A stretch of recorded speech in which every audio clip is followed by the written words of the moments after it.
Hello दोस्तों, कमाई का अड्डा यूट्यूब चैनल में आप सभी का स्वागत है। आज यहाँ पर हम डिस्कस करेंगे fundamentally strong mid cap stock के बारे में, जिसके अंदर आपको A1 क्वालिटी बिजनेस नजर आएगा एंड दोस्तों स्ट्रॉन्ग कंपनी के पास फंडामेंटली स्ट्रेंथ है। यानी कि कंपनी की अगर आप शेयर होल्डिंग देखें, कंपनी का प्रॉफिट अंडरस्टैंडिंग करें या बैलेंस शीट की जो यहाँ पर एडवांटेज वाली डिटेल्स है, सभी पॉइंट्स अगर आप देखेंगे तो यही बात निकल कर आएगी कि कंपनी में लॉन्ग टर्म में बहुत अच्छा यहाँ पर पैसा बनने की पूरी एबिलिटी है।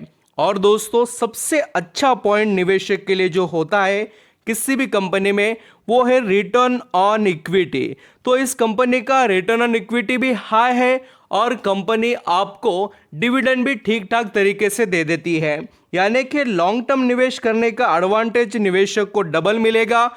एक तो दोस्तों आपका यहाँ पर पैसा शेयर जैसे बढ़ेगा वैसा बनते जाएगा और उसी के साथ डिविडेंड का भी एडवांटेज कंपनी देती है। तो आज यहाँ पर हम जो मिड कैप स्टॉक को डिस्कस कर रहे हैं उसके अंदर कितनी स्ट्रेंथ है, कंपनी के पास क्या क्या यहाँ पर बिजनेस है, वो भी मैं आपको बताऊंगा। जैसे कि airport construction, railway, road construction, port जो होते हैं वो बनाने का काम इसके पास है। और कंपनी के प्रमोटर के पास स्ट्रॉन्ग होल्डिंग है, 70% से भी ज़्यादा प्रमोटर के पास स्टेक है।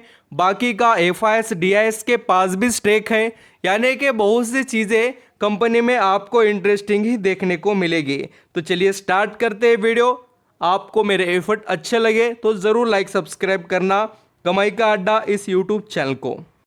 आप दोस्तों कंपनी के प्रोडक्ट और सर्विसेज के अंदर देखेंगे तो locomotive, coaches, wagons, train, seats, ऐसे भी ये कंपनी जो सर्विसेज होते हैं वो प्रोवाइड करते हैं। कंपनी के पास आपको जो कंसल्टिंग सर्विसेज देखने को मिलेंगे, जैसे कि ये आप देख सकते हैं वेरियस सेक्टर ऑफ रेलवे आपको नज़र आता ही होगा, metro, airport, land port, highway और यहाँ पर अर्बन प्लानिंग, इंफ्रा से रिलेटेड सभी चीज़ें। तो कंपनी काफ़ी सुप्रीम क्वालिटी की है। और मैं आपको ये भी बताना चाहता हूँ कि कंपनी के पास बहुत बड़े कॉन्ट्रैक्ट मिलते हैं और सबसे अच्छी बात क्या है तो कंपनी के क्लाइंट बहुत बड़े हैं। यानी कि जितने भी गवर्नमेंट कॉन्ट्रैक्ट होते हैं वो इनको मिलते हैं। और आप यहाँ पर पढ़ सकते हैं company clients include Indian railway, SAIL, NLC India, NTPC, NHAL और यहाँ पर ऐसे कई अलग अलग, Tata steel, Rajasthan government, central coal field, ऐसे बहुत से बड़े कंपनीज इनके क्लाइंट आपको नजर आएंगे।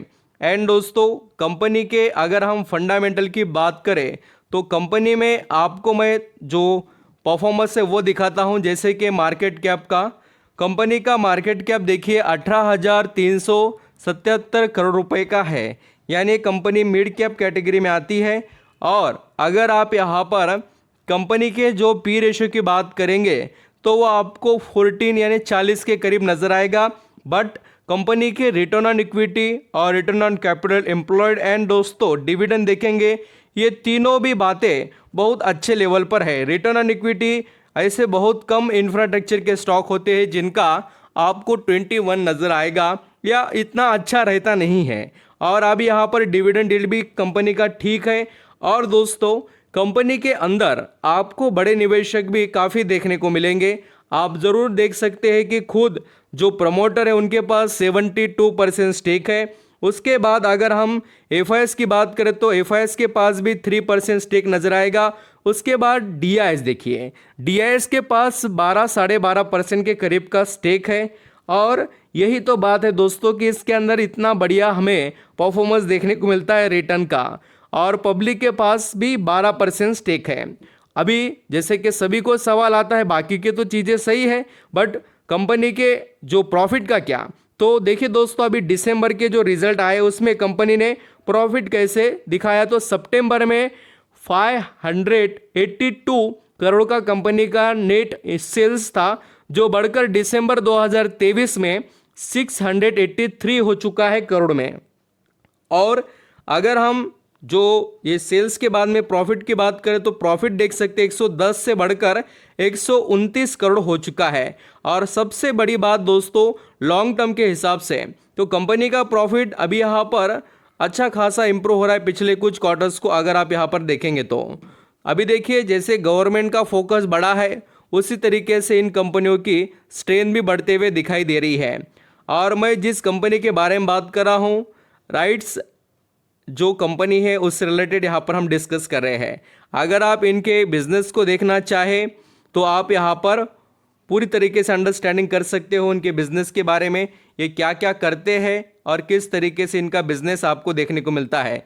इसमें यहाँ पर सर्विसेज आते हैं दोस्तों, इनके बिजनेस में आपको बहुत सी चीज़ें देखने को मिलेगी। अगर आप इनके वेबसाइट को विजिट करेंगे तो आपको इंफ्रास्ट्रक्चर से रिलेटेड, इंजीनियरिंग सर्विसेज वगैरह, रोलिंग से रिलेटेड बहुत सी चीज़ें, इनके पास इक्विपमेंट सर्विसेज भी है। और इनके पास स्ट्रेंथ यही तो है जो इनको यहाँ पर बड़े एडवांटेज प्रोवाइड करती है। अगर दोस्तों अभी यहाँ पर हम स्टॉक के जो फंडामेंटली स्ट्रेंथ को तो समझ चुके, अब मैं थोड़ा आपको स्टॉक के अंदर के जो रिटर्न वाले परफॉर्मेंस को भी दिखाता हूँ कि कंपनी रिटर्न वगैरह कैसा कमा कर दे रही है। क्या होता है, सिर्फ बिजनेस को देखने से अच्छा कंपनी के अंदर पैसा बन रहा है नहीं उसको भी देखना पड़ेगा। राइट्स लिमिटेड का अगर यहाँ पर आप आज का परफॉर्मेंस देखेंगे 3-3.5% दोस्तों ये स्टॉक गिर चुका है। और देखिए इसके अंदर अप्स एंड डाउन जो यहाँ पर दिखाई दे रहा है अभी मार्केट के अंदर जो प्रॉफिट बुकिंग है उसका ही नतीजा है। बट पिछले 6 महीने में इस स्टॉक ने 48% का रिटर्न कमा कर दिया और एक साल में 116%। गजब का रिटर्न दोस्तों कंपनी कमा कर देने की स्ट्रेंथ रखती है। और जो ग्रोथ होनी चाहिए अभी भी इसमें नहीं है।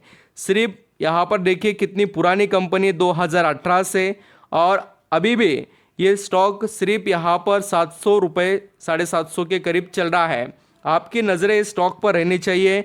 825 का इसका हाई है। देखिए अभी ये स्टॉक थोड़ा महंगा ही है, थोड़ा आपको यहाँ पर करेक्शन में देखने को मिले तो इसको स्टडी करना चाहिए आपने। और अगर आप इसके फाइनेंशियल क्वार्टर के पिछले जो रिजल्ट है उसको देखना चाहेंगे तो आपको और मैं अच्छे से बताता हूँ कि कंपनी का रेवेन्यू बढ़ा है और दोस्तों कंपनी का जो मार्जिन वगैरह है वो भी धीरे धीरे इम्प्रूव होने की कगार पर है। कंपनी इम्प्रूव कर रही है। देखिए इंफ्रास्ट्रक्चर के जो कंपनीज थे वो धीरे धीरे अभी पटरी पर आ रहे हैं, तो इसके पास जो स्ट्रेंथ है उसका फ़ायदा ले सकते हैं। अभी देखिए जो लोग होल्ड कर बैठे उनको तो पता ही होगा राइट्स लिमिटेड ने किस तरीके से पैसा कमा कर दिया है पिछले कुछ समय में। अभी इनके लिए जो ब्राइट फ्यूचर रहेगा इलेक्शन के बाद में ही देखने को मिल सकता है। तो स्टडी ज़रूर कीजिए ऐसे एक मिड कैप स्टॉक को जो इंफ्रास्ट्रक्चर में एक बड़े लेवल पर काम करता है। Thank you so much.